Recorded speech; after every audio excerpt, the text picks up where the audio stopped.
శుభోదయం మిత్రులారా, వార్తా కథనాలపై విశ్లేషణ కార్యక్రమం టీజీటీవీ మార్నింగ్ న్యూస్ కు స్వాగతం. నేను మీ జర్నలిస్ట్ సత్య. ముందుగా రాష్ట్రంలో జరుగుతున్న రాజకీయ పరిణామాలను కనుక పరిశీలించినట్లయితే నిన్నటి రోజున రాష్ట్ర ప్రభుత్వం రైతు పండుగ పేరుతోటి మరి ఇక్కడ ప్రతి మండల కేంద్రంలో కూడా సంబరాలు నిర్వహించింది. అంటే రైతులు ఎవరు లేకుండానే కేవలం కాంగ్రెస్ కార్యకర్తలు మాత్రమే జరుపుకున్న పండుగగా దీన్ని మనం ప్రధానంగా చూడవచ్చు. ఏదైతే రైతు భరోసా అంటే రేవంత్ రెడ్డి కాంగ్రెస్ ప్రభుత్వం అధికారం చేపట్టినప్పటి నుండి మొట్టమొదటిసారిగా ఏదైతే తాము అధికారంలోకి రాగానే మరి ఇక్కడ 10,000 రూపాయలు ఉన్నటువంటి రైతు బంధును మేము 15,000 ఇస్తాం, రైతు భరోసాగా మారుస్తాం, కౌలు రైతులకు కూడా ఇస్తాం, అదే విధంగా రైతు కూలీలకు కూడా 12,000 ఇస్తామని చెప్పి ఏదైతే మరి 6 గ్యారంటీలో భాగంగా 100 రోజుల్లోనే అమలు చేస్తామని చెప్పి హామీ ఇచ్చిందో ఆ తర్వాత మరి ఇక్కడ కేసీఆర్ ఏదైతే ఎన్నికలకు ముందు నాట్ల సమయంలో యథావిధిగా రొటేషన్ కార్యక్రమంలో మరి అప్పటికే సాగుతున్నటువంటి రైతు బంధు వేస్తా ఉంటే దాన్ని ఎలక్షన్ కమిషన్ కు ఫిర్యాదు చేసి దాన్ని ఆపించి ఆ తర్వాత అధికారం చేపట్టిన వెంటనే రైతుల ఖాతాల్లో వేయాల్సిన ఆ ఫండ్ ఏదైతే ఆల్రెడీ మరి అక్కడ ఖజానాలో జమ చేసి పెట్టిండో కేసీఆర్ ఆ డబ్బులన్నింటినీ కూడా ఇతర అవసరాలకు వాడుకొని మళ్ళీ ఎంపీ ఎలక్షన్లు వస్తున్న సమయంలో మరి ఆ రైతు బంధును మరి ఇక్కడ వాళ్ళు ఏదైతే పేర్కొన్నారో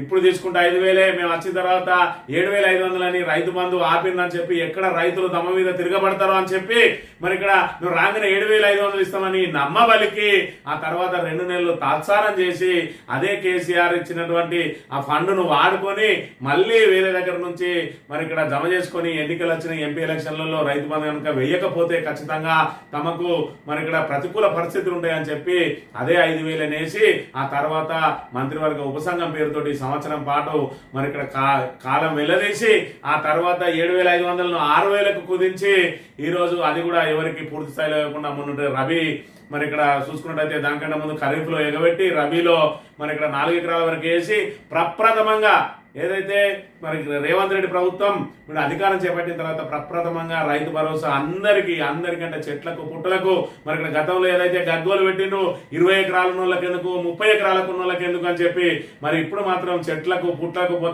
తో పాటు మరి 30 ఎకరాల ఉన్నోళ్ళకు 40 ఎకరాల ఉన్నోళ్ళకు 50 ఎకరాల ఉన్నోళ్ళకు కూడా మరి అదే రీతిలో రైతు భరోసా వేసి మరి ఇక్కడ పండగ నిర్వహించుకోవాలంటా ఉన్నాడు. ఎందుకు నిర్వహించుకోవాలి పండగ? నువ్వు అక్కడ ఎగ్గొట్టినందుక, ఏదైతే ఖరీఫ్ సీజన్ లో ఎగ్గొట్టినందుక, రబీ సీజన్ లో 4 ఎకరాలు వేసినందుకేనా? మరి ఇక్కడ రుణమాఫీ సగంలోనే సాప చుట్టేసి 2 లక్షల వరకు రుణమాఫీ అని కాకుండా 2 లక్షల పై ఉన్న వాళ్ళకు కూడా రుణమాఫీ చేస్తాం, పై డబ్బులు కట్టుకోండి అని చెప్పి డామికాలు వాళ్ళకి మరి ఇక్కడ 20,000 కోట్లు 40,000 కోట్లను ఒక ఎడమ చేత్తో కొట్టేస్తాను 20,000 కోట్లకి సాప చుట్టేసి మరి ఇక్కడ 70 లక్షల మంది రైతుల్లో సుమారు 40 లక్షల మంది రైతులు మరి ఆల్రెడీ ఆ రుణమాఫీ కోసం ఎదురు చూస్తే కేవలం 25 లక్షల మందికి మాత్రమే రుణమాఫీ చేసి 15 లక్షల మందికి ఎగ్గొట్టిన రేవంత్ రెడ్డి సర్కారు మరి ఇక్కడ ఏదైతే బోనస్ అని చెప్పి ఆ బోనస్ ను బోగ చేసింది. ఒక్కటే పంటకిచ్చింది, రైతు పండించే ప్రతి గింజకు క్వింటాల్కు 500 ఇస్తాం, అది పత్తి అయినా అది మరి కంది అయినా పెసరైనా మినుమైనా దొడ్డట్లైనా సన్నవడ్లైనా అని చెప్పి మరి ఆ తర్వాత సన్నవడ్లకి పరిమితం చేసి అది కూడా ఒకటే సీజన్కి పరిమితం చేసి 2వ సీజన్కి ఎగ్గొట్టింది. ఇక అదే విధంగా ధాన్యం కొనుగోలు కేంద్రాల్లో చూసుకున్నట్టయితే మరి ధాన్యం ఏదైతే పంట వచ్చిందో పంటనంతా కొనుగోలు చేయలేక తాత్సారం చేసి మరి నెలలు అందులో ఏదైతే ధాన్యం కొనుగోలు కేంద్రాల్లో రైతులందరూ ఎదురు చూస్తూ ఉంటే అకాల వర్షాలకు వర్షార్పణమైంది పంట అంతా. మరి ఈ రకంగా రైతులను ఇబ్బందులు పెట్టి పండుగ చేసుకుంటే ఎవడు ముందుకు వస్తాడు? అందుకే మరి ఆ రైతులు ముందుకు రాకపోతే కాంగ్రెస్ కార్యకర్తలే మమ అనిపించిన పరిస్థితి మనం ఇక్కడ గమనించవచ్చు. ఇక మరోవైపు చూసుకున్నట్టయితే అబద్ధాలకు బ్రాండ్ అంబాసిడర్ అయినటువంటి రేవంత్ రెడ్డి నిన్నటి రోజున ఏం మాట్లాడుతా ఉన్నాడు? మళ్ళీ అబద్ధాలను పదే చెప్తే అవి నిజాలుగా మారుతాయనే భ్రమలోనే ఉన్నాడు రేవంత్ రెడ్డి. ఆయన మాటలు కనుక గమనించినట్టయితే రైతు భరోసా అన్నాడు చంద్రశేఖరరావు గారు ఎగబెట్టిపోతే ప్రభుత్వం ఏర్పడిన మొదటి 3 నెలల్లోనే 7,625 కోట్ల రూపాయలను వారు ఎగవేసిన రైతు భరోసా నిధులను మన ప్రభుత్వం మన ఆర్థిక మంత్రి పట్టి విక్రమార్క గారు మొట్టమొదటి విడతలో ఏమైనా పక్కకున్నోని ఏదైనా బట్టి విక్రమార్క అని శ్రీధర బాబు అని ఉత్తమ్ కుమార్ రెడ్డి అని ఇవన్నీ ఏదైతే మనకు తుపాకి రాముడు ఏ విధంగా అయితే మాటలు చెప్తా ఉంటాడో ఆ విధంగా చెప్తాడు. కేసీఆర్ ఎగ్గొట్టిండా మరి ఇక్కడ తెలంగాణ ప్రజానీకానికి రైతాంగానికి ఏం తెలియదా? ఆల్రెడీ ఎన్నికల సమయంలో ఆల్రెడీ ఇస్తా ఉంటే ఆపింది ఎవరు? ఇక్కడ చూసుకున్నట్లయితే బాజాప్తా చెప్తా ఉన్నాడు ఉత్తమ్ కుమార్ రెడ్డి మేము ఎందుకు ఆపాల్సి వచ్చింది అని అంటే 2018లో ఏదైతే వాళ్ళు ఎన్నికల సమయంలో మరి పోలింగ్ రోజు వరకు కూడా అవి డబ్బులు పడుతూనే ఉన్నాయి, అవి ఆ నగదు బదిలీ కావడంతో మరి ప్రత్యక్షంగా వాళ్ళు లబ్ధి పొందింది కాబట్టి అవి వాళ్ళకు ఓట్లు ప్లస్ అయినాయి టీఆర్ఎస్ కు. కాబట్టి ఇప్పుడు నోటిఫికేషన్ విడుదలైన కాంచి మొదలు పెడితే పోలింగ్ పూర్తయ్యే వరకు ఖచ్చితంగా రైతు బంధు ఆపాలని చెప్పి ఫిర్యాదు చేసినామని బాజాప్తా చెప్తా ఉన్నాడు. ఇక్కడ ఒకసారి గమనించినట్టయితే we brought to the Notice Election Commission that during the 2018 Assembly elections, while the election process is on, right up to polling day, government money is being distributed by bank transfers to the beneficiaries. We have appealed to the Election Commission that other than pensions and such like humanitarian assistance, from notification day till polling day, to stop the disbursement of cash benefits from notification day to polling day. It's about 27 days. Either do it before or do it after, because this is what 2018 సంవత్సరంలో రైతు బంధు అనేది మరి notification విడుదలైన సమయంతో పాటు already polling day వరకు కూడా నగదు బదిలీ అయింది కాబట్టి టీఆర్ఎస్ కు లాభం జరిగింది. కాబట్టి మేము ఎలక్షన్ కమిషన్ కు ఫిర్యాదు చేసినాం. ఎప్పుడైతే నోటిఫికేషన్ రిలీజ్ అయిందో నోటిఫికేషన్ రిలీజ్ అయినప్పటి నుంచే పోలింగ్ పూర్తయ్యే వరకు అయితే ముందేసుకోండి లేకపోతే తర్వాత వేసుకోండి కానీ ఈ రోజులలో వేయొద్దు అని చెప్పి మేము ఈసీకి ఫిర్యాదు చేసినామని బాజాప్తా చెప్తా ఉన్నాడు. ఆల్రెడీ కేసీఆర్ ఇస్తున్న డబ్బులను రైతుల ఖాతాల్లో పడతా ఉంటే మరి ఆపేసిన ఈ గనులు ఆ తర్వాత 3 నెలల్లోపే ఇచ్చిన 7,500 కోట్లు అంటాడు కేసీఆర్. ఆల్రెడీ మరి రైతు బంధు కోసం నిలువ పెట్టిన డబ్బులను ఏం చేసినావు రేవంత్ రెడ్డి అంటే దానికి సమాధానం లేదు. మరోవైపు చూసుకున్నట్టయితే ఇక్కడ ఆయన ఏం చెప్తాడు, ఎగవేసిన డబ్బులు అని అంటాడు. ఎవరు ఎగవేసిండ్రు మరి ఇక్కడ తెలంగాణ ప్రజానికానికి తెలియదా? అసలు రైతు బంధు అనేది ఎన్నికల మేనిఫెస్టోలోనే లేదు, బీఆర్ఎస్ ఎన్నికల మేనిఫెస్టోలో. మరి అయినప్పటికీ కూడా రైతు బంధు, రైతు బీమా, మరి అదే విధంగా మరి ఇక్కడ 24 గంటల ఉచిత విద్యుత్తు, కేసీఆర్ కిట్టు లాంటి బృహత్తరమైన దళిత బంధు, మరి బీసీ బంధు లాంటి బృహత్తరమైన ప్రాజెక్టులను, బృహత్తరమైన సంక్షేమ పథకాలను తీసుకొచ్చి ఇవాళ రైతులకు అండదండగా, బలహీన వర్గాలకు అండదండగా నిలిస్తే మరి అక్కడ రైతు బంధు ఏ రోజైతే ప్రారంభమైందో ఏ ఒక్క సీజన్ లో కూడా ఆఖరికి కరోనా లాంటి కష్టకాలంలో కూడా ఆపలేదు రైతు బంధు అనేది. రేవంత్ రెడ్డి వచ్చినాక మరి ఏతులు కొట్టింది ఈ ఏతుల ప్రభుత్వం. కొట్టి ఏం చేసిండ్రు మరి ఇక్కడ కేసీఆర్ ఇచ్చిన డబ్బులనే 3 నెలలు ఆలస్యంగా ఇచ్చి కేసీఆర్ ఎగ్గొడితే నేను ఇచ్చిన అని చెప్పుకుంటా ఉన్నాడు. అబద్ధాలు ఆడడంలో మరి ఇక్కడ కించిత్తు కనీసం సిగ్గు శరం మానం లేకుండా ఏ రకమైన అబద్ధాలు ఆడుతా ఉన్నారు. ఒకవైపు ఇక్కడ చూసుకున్నట్టయితే మరి ఇక్కడ ఏదైతే ఉద్యోగాల కల్పనలో కూడా మరి ఇక్కడ నిరుద్యోగులందరూ రోడ్ల మీదకి వచ్చి ధర్నాలు చేసి చీకొడుతుంటే కూడా ఇంకా అదే అబద్ధాలను వల్ల వేస్తున్న పరిస్థితిని కూడా మనం ఒకసారి చూడవచ్చు. ప్రభుత్వం వచ్చిన తర్వాత మేము మీద నోటిఫికేషన్లు ఇస్తే ఇన్ని నోటిఫికేషన్లు ఎంబడెంబడే వద్దు, మేము చదువుకోలేకపోతున్నాం, నోటిఫికేషన్లను వాయిదా వేయాలని దేశంలో ఏదైనా ఒక రాష్ట్రంలో ధర్నా జరిగిందంటే అది తెలంగాణ రాష్ట్రంలోనే. నోటిఫికేషన్లను వాయిదా వేయాలని దేశంలో ఏదైనా ఒక రాష్ట్రంలో ధర్నా జరిగిందంటే అది తెలంగాణ రాష్ట్రంలోనే. ఇక్కడ చూసుకున్నట్టయితే కేసీఆర్ ఇచ్చినటువంటి ఆల్రెడీ అన్ని రకాల పూర్తయి కేవలం నియామక పత్రాలు అందించే మరి ఇక్కడ దాని లోపల ఈయన వేసింది ఏంటిది అని అంటే అది కూడా ఏదైతే గ్రూప్ 1, గ్రూప్ 2, గ్రూప్ 3 నోటిఫికేషన్ ఉన్నదో దాన్ని కూడా కేసీఆర్ ప్రభుత్వంలోనే వచ్చి వేసిండ్రు. వేసిన తర్వాత ఏదైతే ఎన్నికలు కూడా వచ్చిందో ఎన్నికలు కూడా వచ్చినాక ఆగిన తర్వాత 500 మరి పోస్టులకు 60 పోస్టులు కలిపి మళ్ళీ రీనోటిఫికేషన్ ఇచ్చిండు. ఆల్రెడీ డిఎస్సి నోటిఫికేషన్ వస్తే 6,000 తోటి నోటిఫికేషన్ వస్తే మరో 5,000 కలిపి 11,000 నోటిఫికేషన్ ఇచ్చి మేము నోటిఫికేషన్లు ఇస్తా అంటే మొత్తం అద్దంటా ఉన్నారు. మేము 60,000 మరి ఇక్కడ ఉద్యోగాలు ఇచ్చినామంటాడు. ఎన్నడు నోటిఫికేషన్ ఇచ్చినావు, ఎన్నడు దానికి మరి ఎంపిక పరీక్షలు పెట్టినావు, ఎన్నడు దేహదారుఢ్య పరీక్షలు పెట్టినావు, మరి ఏ మన దాని కాంపిటీషన్ పరీక్షలు నిర్వహించి ఇచ్చినవా అంటే సప్పుడు లేదు. ఏదైతే కోర్టులలో పెండింగ్ ఉన్నదో ఆ తర్వాత కోర్టుల క్లియరెన్స్ వచ్చిన తర్వాత ఏదైతే ఎన్నికల నోటిఫికేషన్ వచ్చిందో ఆ ఎన్నికల నోటిఫికేషన్ తోటి నియామక పత్రాలు ఆగిపోతే కేసీఆర్ ఇచ్చిన ఉద్యోగాలకు నువ్వు ఏదైతే మరి ఇక్కడ పత్రాలు ఇచ్చి నేను ఇచ్చిన అని చెప్పి గప్పాలు కొట్టుకున్నాడు. మొదటి సంవత్సరంలోనే 2 లక్షలు ఇస్తా అన్నాడు.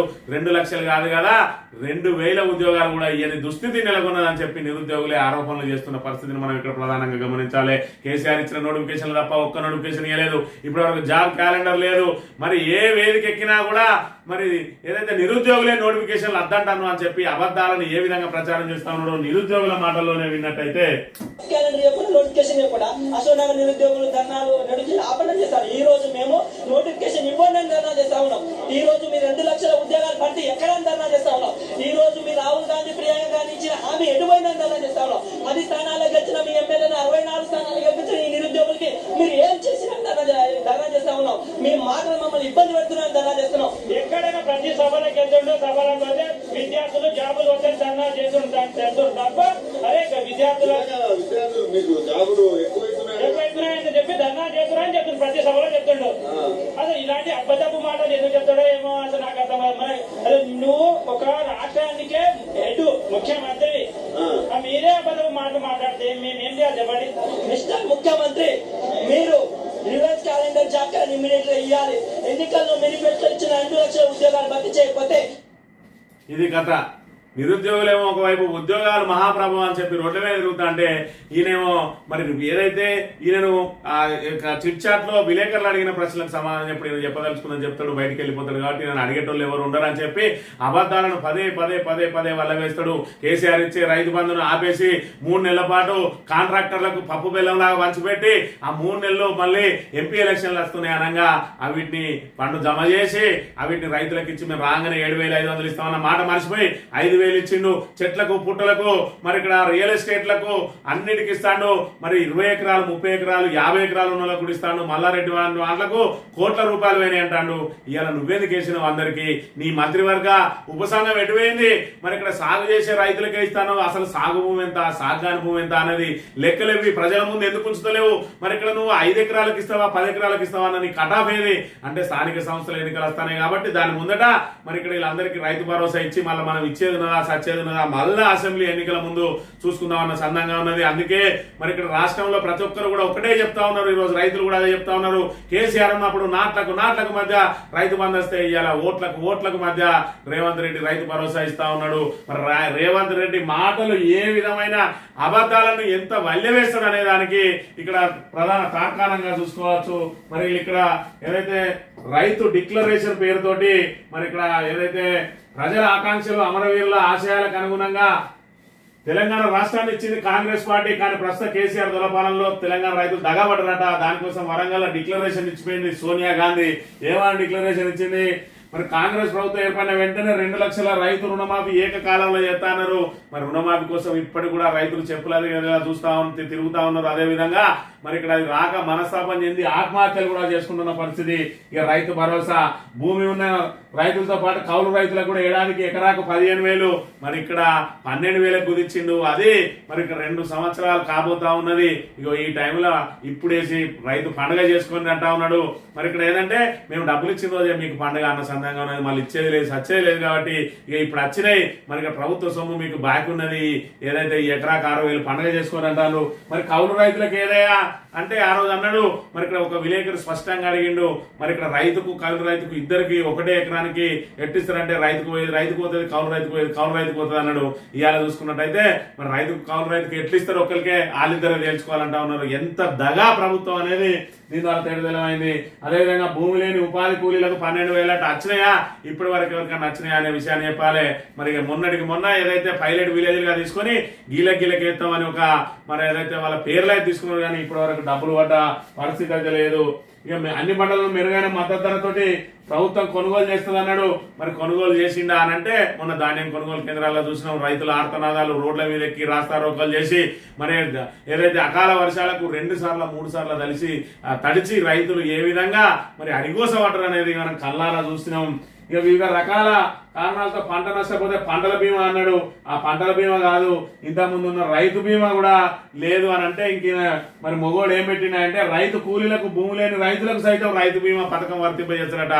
ఉన్న రైతు బీమానే అటకెక్కిచ్చిన ఈ మహానుభావుడు ఇంకా మీరు పూర్తిగా రైతు కూలీలకు భూమి లేని రైతులకు అంటే కౌలు రైతులకు రైతు కూలీలకు కూడా రైతు బీమా ఇప్పిస్తా అన్నాడు. ఉపాధి హామీ పథకాన్ని మరి ఇక్కడ దానికి మళ్ళిస్తాడట. ఏది వ్యవసాయానికి ఏది ఎక్కడ మళ్ళిచ్చిందో కూడా చెప్పాలి. అదేవిధంగా పోడు భూముల రైతులకు అసైన్ భూములకు లబ్ధిదారులకు క్రయ విక్రయాలతో అన్ని యాజమాన్య హక్కులు ఇస్తా అన్నాడు. రైతుల మీద ఏదైతే కోడి భూములకు సంబంధించిన గిరిజనుల మీదకి ఏ విధంగా జేసీబీలను పట్టుకుని పోతా ఉన్నారో మనం చూస్తూనే ఉన్నాం. ధరణి పోర్టల్ రద్దు, దాని స్థానంలో సరికొత్త వ్యవస్థ అని భూభారతి అన్నాడు. అది భూహారతి కాబోతా ఉన్నది. మరి ఇక్కడ పెద్ద పెద్ద వాళ్ళు ఏమైతే హైదరాబాద్ చుట్టుపక్కల ఉన్న భూములు అసైన్డ్ భూములుగా ఉన్నాయో వాటిని పట్టాలుగా మార్చుకుంటా ఉన్నారు.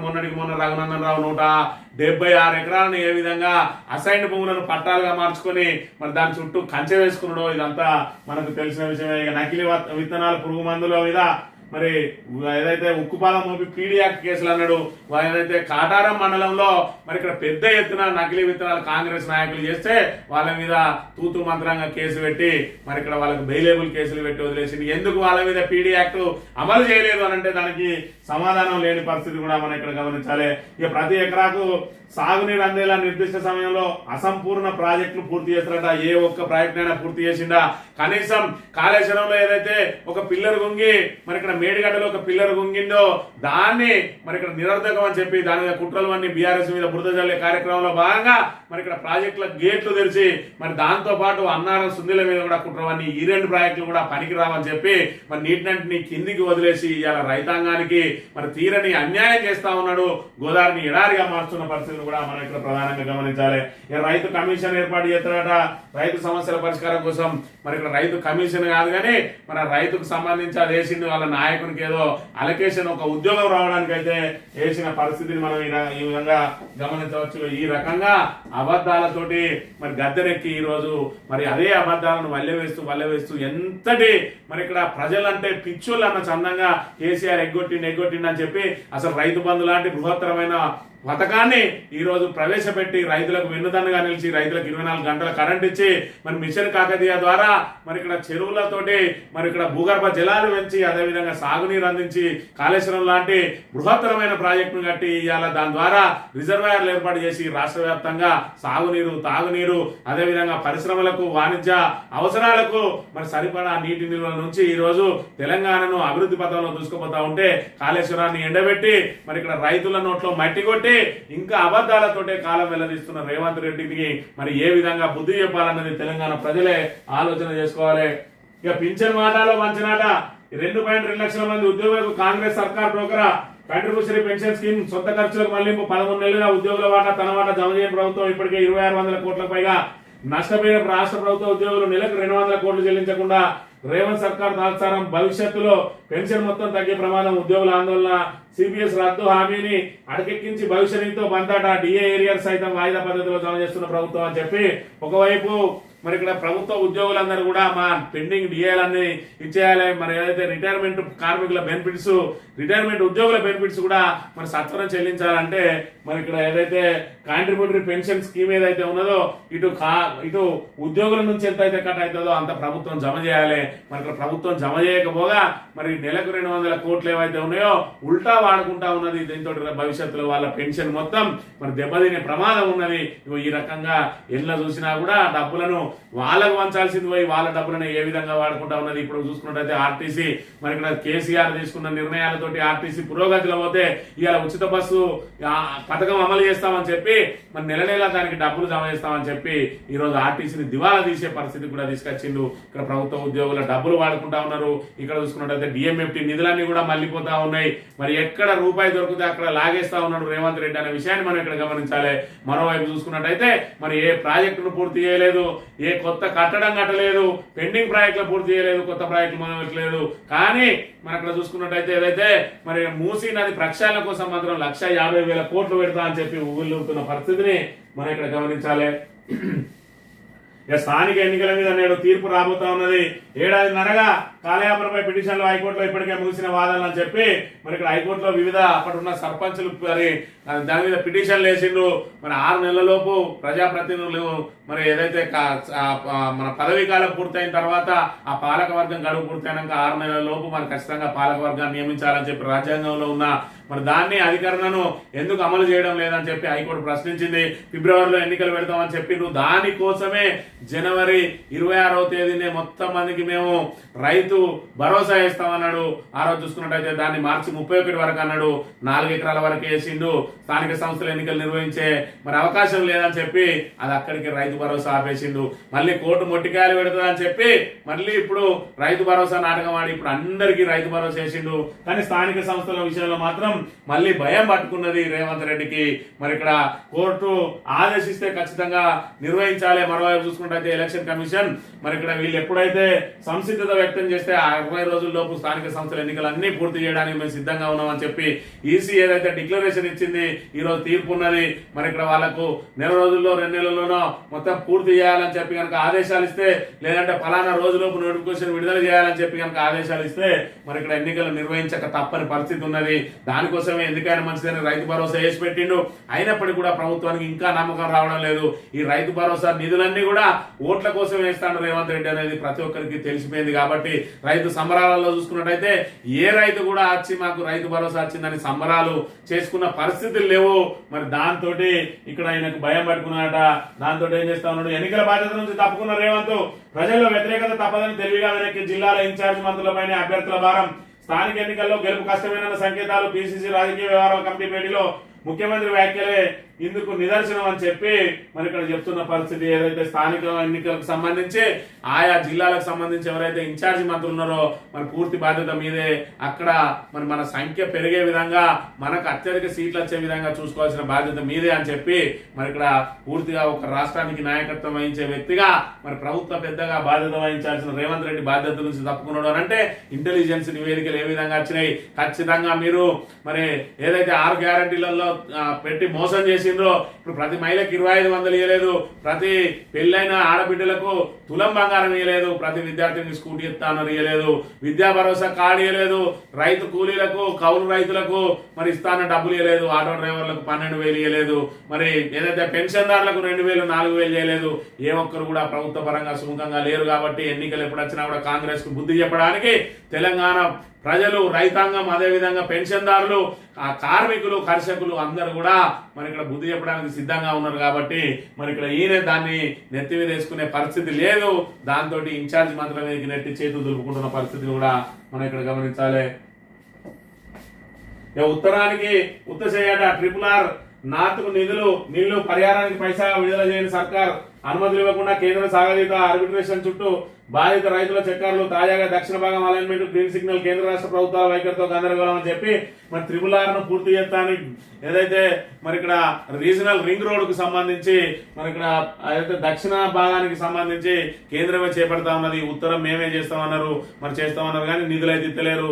ఆర్బిట్రేషన్ అంటే రైతులకు సంబంధించి ఏదైతే మరి వాళ్ళతోటి నెగోషియేషన్ చేసి ఆర్బిట్రేషన్ ద్వారా మరి ఇక్కడ కలెక్టర్ల ద్వారానే వాళ్లకు భూసేకరణకు సంబంధించి వాళ్లకు అంగీకారం చేసుకోవడానికి ఆర్బిట్రేషన్ చేస్తామని చెప్పి పిలుస్తా ఉంటే పోతా ఉన్న రైతులు కానీ నిధులు మాత్రం విడుదల చేయలేదు. కాబట్టి కలెక్టర్లు కూడా ఏం చేయని దుస్థితి నెలకొన్న పరిస్థితిని కూడా మనం ఇక్కడ ప్రధానంగా గమనించవచ్చు. ఇక డబ్బులు ఏమంటున్నాయి దుబారా. భారత్ సమ్మిట్కి 30 కోట్లు. రేవంత్ నిర్ణయం వివాదాస్పదం. అడ్డగోలుగా ప్రజాధనం వెచ్చింపు. RTI పిటిషన్ లో అస్పష్ట జవాబు. ఖర్చుల వివరాలు లేవన్న TGTPC. రాష్ట్ర ఆర్థిక వ్యవస్థకు 700 కోట్ల ఊతం ఇచ్చిన ఈ కార్ రేస్ మాత్రం బంద్. పైగా మాజీ మంత్రి కేటీఆర్ పై కేసు. రేవంత్ రెడ్డి తీరుపై ప్రజల్లో అసంతృప్తి అని చెప్పి రేవంత్ రెడ్డి నోరు తెరిస్తే మరి నిన్నటి రోజున కూడా ఆయన మాట్లాడిన క్యాన్సర్ పేషెంట్ లా మారింది రాష్ట్ర పరిస్థితి అంటాడు. నిజంగానే ఈ 18 నెలల్లో మాత్రం క్యాన్సర్ పేషెంట్ లాగానే మారింది. క్యాన్సర్ పేషెంట్ గా కాదు, మన ఏదైతే మన అభివృద్ధి ఏ విధంగా ఉన్నది అని అంటే మరి ఇక్కడ మొత్తానికి మొద్దు నిద్రపోతా ఉన్నది. కోమాలకు పోయింది మన అభివృద్ధి పరిస్థితి. 18 నెలల నుంచి ఇక్కడ రియల్ ఎస్టేట్ రంగంకి మరి పూర్తి స్థాయిలో కూలబడిపోయింది. వ్యాపారాలు బంద్ అయినాయి. ఎక్కడికక్కడ ఆఖరికి ఛాయ్ అమ్ముకునేటోళ్ళు కూడా మా వ్యాపారం దెబ్బతిన్నదని అంటాను. ఎందుకంటే ఒక రొటేషన్ అనేది జరుగుతూనే అన్ని మరి అక్కడ ఆ సైకిల్ తిరుగుతూ ఉంటది. మరి ఎక్కడ ఒక కాడ సైకిల్ బ్రేక్ అయినా కూడా పూర్తి స్థాయిలో వ్యాపారాలు అన్నిటి మీద కూడా ఇబ్బంది పడుతుంది. ఇవాళ రేవంత్ రెడ్డి సర్కార్ వచ్చిన తర్వాత పూర్తి స్థాయిలో వ్యాపార వాణిజ్య వర్గాలన్నీ కూడా దెబ్బతిన్న పరిస్థితి. దాంతో మరి ఇక్కడ కొత్త కొత్త ఏదైనా ఇన్నోవేషన్స్ బంద్ అయినాయి, కొత్తగా పెట్టాలనుకున్న వ్యాపారస్తులు కూడా బంద్ అయినారు. అసలు మన దగ్గర పెట్టుబడులు పెట్టడానికి రావడానికే జంకుతా ఉన్న పరిస్థితిని కూడా మనం ఇక్కడ ప్రధానంగా గమనించవచ్చు. మరోవైపు దుబారా అంటాడు. మరి ఇక్కడ ఏదైతే 50 కోట్ల రూపాయలు ఈ కార్ రేసుకు పెట్టిండు అని చెప్పి రేవంత్ రెడ్డి కేటీఆర్ మీద అక్రమ కేసు పెట్టించి వేధించే ప్రయత్నం చేస్తా ఉన్నాడు. అందాల పోటీలకు మాత్రం 200 కోట్లు 300 కోట్లు పెడతాడు. ఒక్క ప్లేట్ భోజనం ₹1,00,000 ఒక్క టీ ఖరీదు 10,000 రూపాయలట. మరి అలాంటి మరి ఖర్చులు పెడతాడు. కానీ అదేవిధంగా కాంగ్రెస్ పార్టీ సొంతంగా పెట్టుకోవాల్సిన భారత్ సమ్మిట్ కి సంబంధించి మరి 30 కోట్లు ఒక దాని నిర్వహణకే పెట్టిండట. మరి అది దగ్గర 100 కోట్లు దాటుతుంది అని చెప్తా ఉన్నారు. ఈ ఖర్చు అంతా తెలంగాణ ప్రజలది. ఎందుకు రాహుల్ గాంధీ కోసం ఎందుకు ఖర్చు చేయాల్సి వచ్చింది? ఇవాళ చూసుకుంటే అందాల పోటీల ద్వారా మనకి ఏం ఆదాయం వచ్చింది అనే విషయాన్ని కూడా చెప్పాలి. అందాల పోటీలు తెలంగాణ మరి ఇక్కడ బ్రాండ్ ఇమేజ్ దెబ్బతీసినాయి, హైదరాబాద్ బ్రాండ్ ఇమేజ్ దెబ్బతీసినాయి. దాని ద్వారా మనకు పరపతి పెరగాల్సింది పోయి వీళ్ళ అస్తవ్యస్త నిర్వహణతోటి మరి ఎవరిని పడితే దాన్ని వాళ్ళ దగ్గరికి తీసుకుపోవడంతో వాళ్ళు అసభ్య ప్రవర్తనతోటి పూర్తిగా తెలంగాణ ఇజ్జత్ తీసిండ్రు మరి ఇక్కడ కాంగ్రెస్ నాయకులు అనే విషయాన్ని కూడా మనం ఇక్కడ ప్రధానంగా గమనించాలి. బనకచెర్లపై బాబుతో చర్చలేంది. గోదావరి జిల్లాను కొలగొట్టే కుట్రలను అడ్డుకోవాలి. బాబు మాయలో పడి తెలంగాణ ముంచొద్దు. కొత్త ట్రిబ్యునల్ రాకముందే నీటి హక్కు కోసం దొడ్డిదారిన ఏపీ ముఖ్యమంత్రి ఎత్తుగడలు. గోదావరి కావేరీ లింకును తెరపైకి తెచ్చే కుట్ర పార్టీలకు అతీతంగా ఏకమై దాన్ని ఎదుర్కోవాలి. మాజీ మంత్రి బీఆర్ఎస్ నేత జగదీష్ రెడ్డి అని చెప్పి బనకచెర్ల విషయంలో మనం చంద్రబాబు తోటి చర్చలు చేయాల్సిన అవసరం ఏందని చెప్పి మేధావులు అందరూ కూడా ప్రశ్నిస్తా ఉన్నారు. అయినప్పటికీ కూడా మరి ఇక్కడ కేబినెట్ సమావేశంలోనే ఆయనతో చర్చించాలని నిర్ణయం తీసుకున్నారు. ఒకవైపు మనం ఇక్కడ చూసుకున్నట్టయితే మరి ఇక్కడ ట్రిబ్యునల్ గోదావరికి సంబంధించిన ట్రిబ్యునలే రాలేదు. ట్రిబ్యునలే రాకముందు నీటి అలొకేషన్ కోసం ఎందుకు చర్చించాల్సో మరి ఇక్కడ చెప్పాలి. మనం చేయాల్సింది మరి లీగల్ గా పోరాటం చేయాలి. కేంద్రానికి మన అభ్యంతరాలు తెలుపుతూనే అవసరమైతే కేంద్ర ప్రభుత్వం మనకు సహకరించకపోతే సుప్రీంకోర్టుకు వెళ్లి దాని మీద కేసు వేయాల్సిన రేవంత్ రెడ్డి మరి బాబుకు అనుకూలంగా మాట్లాడుతూ దాన్ని అంతా కూడా బనకచెర్ల పాపం అంతా కూడా బీఆర్ఎస్ అంటాడు. 2016లోనే ఒప్పుకున్నారంటాడు. మరి 2016లో ఒప్పుకుంటే ఇప్పటిదాకా వాళ్ళ ప్రాజెక్ట్ ఎందుకు కట్టలేదా అంటే మరి సప్పుడు లేదు. ఎందుకంటే తన అసమర్థతను మరి ఇక్కడ కప్పిపుచ్చుకోవడానికి బీఆర్ఎస్ గత ప్రభుత్వం మీద ఆరోపణలు చేసి ఇప్పటి కూడా ప్రతి దాన్ని కూడా ఆరోపణలతోటే కాలం వెల్లదీస్తా ఉన్నాడు తప్ప ఇప్పటి వరకు తెలంగాణకు ఈయన సాధించి పెట్టింది శూన్యం.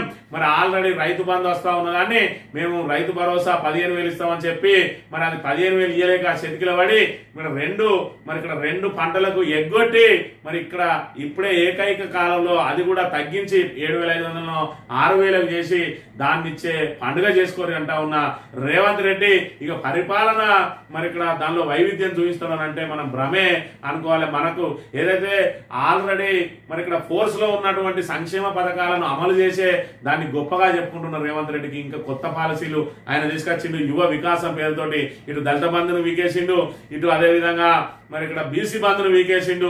కొత్తగా యువ వికాసం అనే పేరుతో 50,000 నుంచి 4 లక్షలు ఇస్తా అన్నాడు.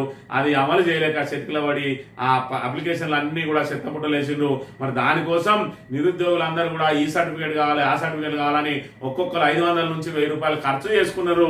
ఇలా లక్షల మంది అప్లై చేసుకుంటే లక్షల మంది మరి ఇక్కడ ఆశల మీద నీళ్లు చల్లింది రేవంత్ రెడ్డి ప్రభుత్వం అనే విషయాన్ని మనం గమనించాలి. ఇక పాతవి పట్టవు కొత్తవి కట్టరు. ప్రభుత్వ భవనాల నిర్మాణంపై చేతులెత్తేసిన కాంగ్రెస్ సర్కార్ గత సర్కార్ చేపట్టిన భవనాలు పూర్తి చేసేందుకు అపసోపాలు. బీఆర్ఎస్ హయాంలో 2 కోట్ల చదరపు అడుగుల నిర్మాణాలు, సచివాలయం, కలెక్టరేట్ సహా అనేక నూతన భవనాలు. తెలంగాణ ఏర్పడిన నాటికి 50 లక్షల చదరపు అడుగులు. మరి ఇక్కడ మనం కట్టిన ఏదైతే తెలంగాణ ఏర్పడిన తర్వాత కేసీఆర్ హయాంలో ఏమేమి జరిగింది అంటే అనేకం జరిగినాయి. మరి మనకు మొత్తానికి కరెంటే ఉండదు అన్నారు. మరి 7,000 మెగావాట్లు మాత్రమే ఉండేది. అక్కడ మనకు 20,000 మెగావాట్లు అవసరం ఉన్నది మన ప్రత్యేక తెలంగాణ ఏర్పడే నాటికి. మరి దానికోసం ఛత్తీస్గఢ్ నుంచి కొనుగోలు చేసి మరి ఇక్కడ సంవత్సరం లోపే 24 గంటల కరెంట్ ఇచ్చిండు. భారతదేశంలో ఏ రాష్ట్రం ఇయ్యని రీతిలో మరి తెలంగాణ అంటే కరెంటు కష్టాలే ఉండేది, కరెంటు కోతలు, మరి ఇక్కడ లో వోల్టేజ్ సమస్యలు, మరి ఇక్కడ మోటార్లు గాలిపోవడాలే ఉండేది, రైతాంగం నానా తిప్పలు పడేది. కేసీఆర్ వచ్చిన తర్వాత తెలంగాణ వచ్చిన తర్వాత సంవత్సరం లోపే 24 గంటల కరెంటు తీసుకొచ్చి లో వోల్టేజ్ సమస్యను పూర్తి చేసి రైతాంగానికి వెన్నుదన్నుగా నిలిచి మరి 24 గంటల కరెంటు తోటి వ్యవసాయానికి ఊతమిచ్చిండు. దానికి తోడు రైతు బంధు అనే మరి బృహత్తరమైన పథకాన్ని పెట్టుబడి సాయం అందించిండు. మరి ఇక్కడ ఏదైనా ప్రమాదవశాత్తు కానీ లేదంటే నార్మల్ డెత్ అయినా కూడా పొలం ఉన్న రైతు ఎవరైతే ఉంటారో ఆ రైతును కోల్పోతే ఆ కుటుంబానికి అండగా ఉండడానికి ధీమా కోసం రైతు బీమా పెట్టిండు. ఇన్ని రకాలుగా చేస్తే మరి దాంతో పాటు మరి ఇక్కడ ఇన్ఫ్రాస్ట్రక్చర్ డెవలప్ చేసిండు.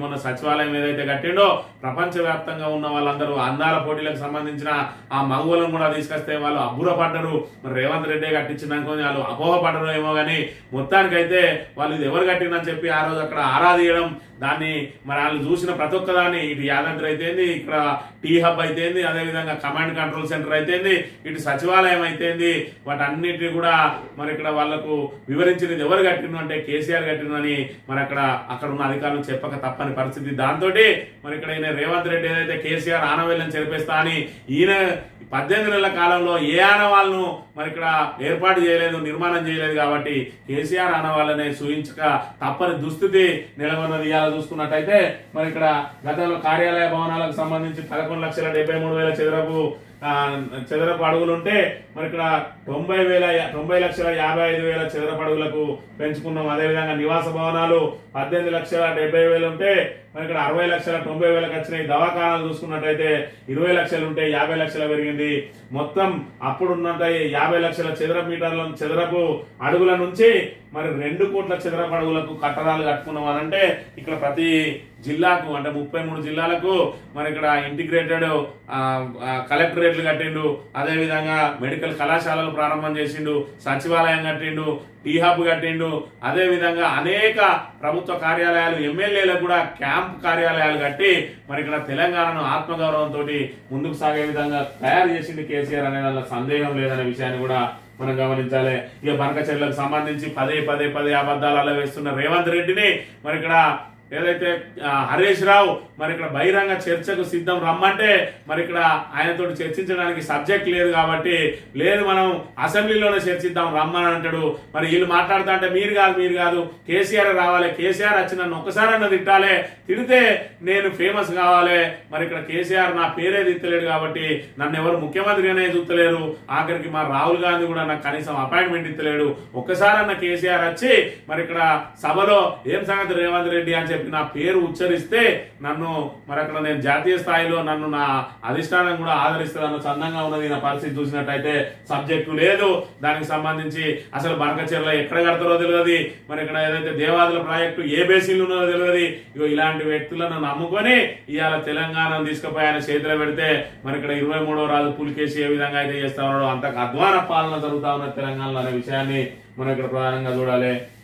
ఇక ఆగిన దాడులు, యుద్ధం ముగిసినట్టు తొలుత ట్రంప్ ప్రకటన, అయినా కొనసాగిన దాడులు, విమర్శలు, ట్రంప్ ఆగ్రహంతో తగ్గిన ఇజ్రాయెల్, ఇరాన్ స్వాగతించిన భారత్, ప్రపంచ దేశాలు గగనతలం తెలిసిన ఇజ్రాయెల్, ఇరాన్ లో అధికార మార్పిడి ఉద్దేశం లేదన్న ట్రంప్ అని చెప్పి ఇజ్రాయెల్ ఇరాకులను మళ్ళీ మరి బెదిరించో భయపెట్టో మొత్తానికైతే కాల్పుల విరమణకు మరి ఒప్పందం చేయించిందట. ముందస్తుగా ఈయననే ఆయనకు సంబంధించిన సోషల్ మీడియా ప్లాట్ఫామ్ ద్వారా మరి ఇక్కడ సీజ్ ఫైర్ చేసిండ్రు అని చెప్పి ఒప్పుకున్నారని చెప్పి ఏదైతే ప్రకటన చేసిండ్రో ఆ తర్వాత కూడా ఇరుపక్షాలు దాడులకు పాల్పడితే ఇద్దరిని కూడా బెదిరించిందట. బెదిరియడంతో వాళ్ళు సద్దుమణిగింది యుద్ధం అని చెప్పి మొత్తానికైతే 3వ ప్రపంచ యుద్ధానికి దారితీస్తుందని అంటే మరి ఇక్కడ అమెరికా నా జోక్యం ఏదైతే ఉండాలని చెప్పి ఇరాక్ మీద ఏకపక్షంగా దాడులు చేసి మళ్ళీ ఆయననే సీజ్ ఫైర్ కు అంటే కాల్పుల విరమణకు మరి ఇక్కడ అంగీకారం తెలిపే విధంగా వాళ్ళ మీద ఒత్తిడి తెచ్చిండు. మొత్తానికైతే అగ్రరాజ్యం అనేది అన్నిట్లో ఏలుపెట్టి అన్నింటిని తన కంట్రోల్లో పెట్టుకోవడానికి అయితే ప్రయత్నం చేస్తున్న పరిస్థితిని మనం ఇక్కడ చూడవచ్చు. ఇదేం పద్ధతి? కార్యకర్తలకు పదవులలో జాప్యం జరిగితే ఎలా? మీరు ఎంపిక చేసి పంపుతేనే కదా నేను ఫైనల్ చేసేది. ఎవరంటే వారు గాంధీ భవన్లో ధర్నాలు చేస్తే ఎలా? మంత్రులు, పార్టీ నేతలు ఉద్దేశించి సీఎం రేవంత్ ప్రభుత్వం బాగా పనిచేస్తుందన్న మీనాక్షి నటరాజన్, దేశం మొత్తం తెలంగాణ వైపు చూస్తుందన్న పిసిసి చీఫ్, దేశం మొత్తం తెలంగాణ వైపే చూస్తా ఉన్నది. ఎటువంటి తెలంగాణ ఏ విధంగా తయారైంది? కేసీఆర్ ఉన్న సమయంలో ఏదైతే దేశంలో మరి ఇక్కడ ఏదైతే అభివృద్ధి పథంలో సాగిపోతున్నటువంటి రాష్ట్రాలన్నిటికీ ధీటుగా మరి ముందుకు సాగి తెలంగాణలో నెంబర్ 1 గా ఉన్నటువంటి తెలంగాణ, మన దేశంలో నెంబర్ 1 ఉన్నటువంటి తెలంగాణ ఈ రోజు దేశంలో అధమ స్థితికి పోయింది అని చెప్పి మరి ఇక్కడ చూసుకుంటూ నవ్వుతా ఉన్నారు. ఆంధ్రప్రదేశ్ లాంటి రాష్ట్రంలో అయితే మరి ఇలాంటి అసమర్థ ప్రభుత్వం ఉంటే మనం గోదావరి గోదావరి నీళ్లను, కృష్ణా నీళ్లను యథేచ్ఛగా దోసుకుపోవచ్చు అని చెప్పి మరి ఇక్కడ చంద్రబాబు అయితే సంబరాలు చేసుకుంటూ ఈ అసమర్థ కాంగ్రెస్ ప్రభుత్వం ఉన్న సమయంలోనే నీటి అలకేషన్లు తెచ్చుకోవాలని చెప్పి తన పనులను వేగవంతం చేస్తున్న దుస్థితి కూడా నెలకొన్నది అనే విషయాన్ని మనం ఇక్కడ ప్రధానంగా గమనించాలి. ఇక 2029 అసెంబ్లీ ఎన్నికలు వస్తాయట, దాంతో పాటు జమిలీ ఎన్నికలు వస్తాయట, దాంతో పాటు మహిళా రిజర్వేషన్ వస్తుందట.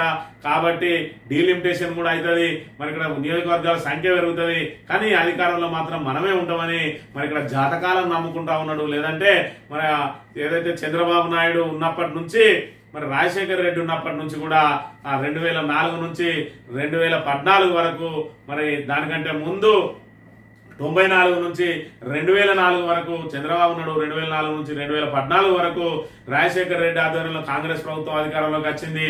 మరి ఆ తర్వాత కేసీఆర్ 2014 నుంచి 2023 వరకు ఉన్నాడు.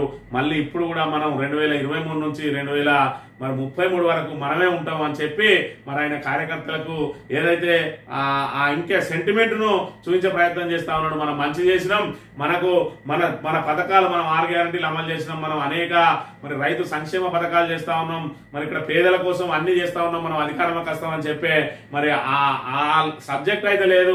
ఎందుకంటే వాళ్ళు చేసింది శూన్యం కాబట్టి మరి ఇక్కడ ఏదైతే సంఖ్యాశాస్త్రాన్ని నమ్ముకుంటా ఉన్నారు, సెంటిమెంట్ ని నమ్ముకుంటా ఉన్నారు. ప్రతిసారి 10 ఏళ్ళు అధికారం ఇస్తారట, మనకు కూడా 10 ఏళ్ళు ఇస్తారు. మనం జనాలను ఎంత పీడించుక తిన్నా, వాళ్ళని మొత్తం పాదాలను దొక్కినా వాళ్ళు మనకే అవకాశం ఇస్తారని చెప్తా ఉన్నాడు రేవంత్ రెడ్డి. మరి కార్యకర్తలకు ధైర్యం నిలిపోస్తా ఉన్నాడు. ఆంధ్రజ్యోతి విషయానికి వస్తే కేసీఆర్ దమ్ముంటే అసెంబ్లీకి రాట, కేసీఆర్ అసెంబ్లీకి రాకుంటేనే మీ లాగులు తడతా ఉన్నాయి.